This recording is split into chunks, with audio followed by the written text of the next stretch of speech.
So here we have the new shape Ford Fiesta Titanium on a 67 plate. I'm going to start off by showing you around the outside of the car, and then we'll hop in and run through some controls on the inside.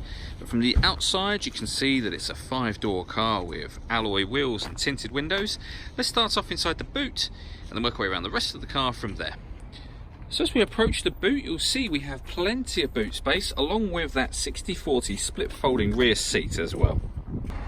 Okay, so we're just going to work our way back round to the front of the car now, and then we'll hop in and run through some controls on the inside. Now that we've done a full circle of the car, you can see it's in fantastic condition the whole way round. Just briefly before we climb in, I think it's well worth seeing the interior from this exterior point of view. These seats are as good as new, as you can see. There's plenty to run through on the dashboard, so let's hop in and we'll do that right now. Okay, so now that we're inside the car, we're going to start with the dials. On the left-hand side, we've got the rev counter, and on the right-hand side, the speedometer. At the bottom in the middle, we've got the fuel gauge and coolant temperature gauge, and then above that, we have the main trip computer for the car, so you can see the different bits of fuel economy information. In the top left-hand corner of that box is the total miles on this car, which are 9,887. You can change information to displayed inside this trip computer section using buttons on the steering wheel. So you've got a digital readout for the speedometer.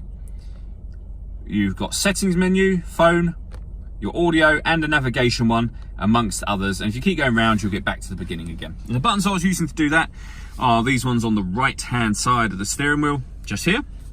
We've also got voice activation for the phone, stereo controls, and the ability to answer and end incoming or outgoing phone calls, of course. With those buttons just there. That is, of course, once you pair up the phone, and that is done on the central screen, which we'll come to in just a moment. Over on the left-hand side, we've got cruise control and speed limiter, and then the stereo controls are continued along the bottom just there. So over in the centre, we've got the main touchscreen radio for the car. This is where you'll pair your phone.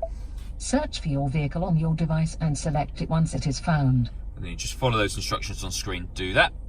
Once you've paired your phone, you'll be able to use it to stream music wirelessly via Bluetooth audio, as well as making and receiving phone calls. On top of that, you can see we have DAB, FM and AM radio. This car's also got 2 separate USB inputs as well, so you can plug devices into either of those, should you wish to. And then back to the very beginning, you can see this car has got satellite navigation. There's a full video showing exactly how this works on both our website and our Facebook page, which are both well worth checking out. Below that, we have the main volume for the stereo.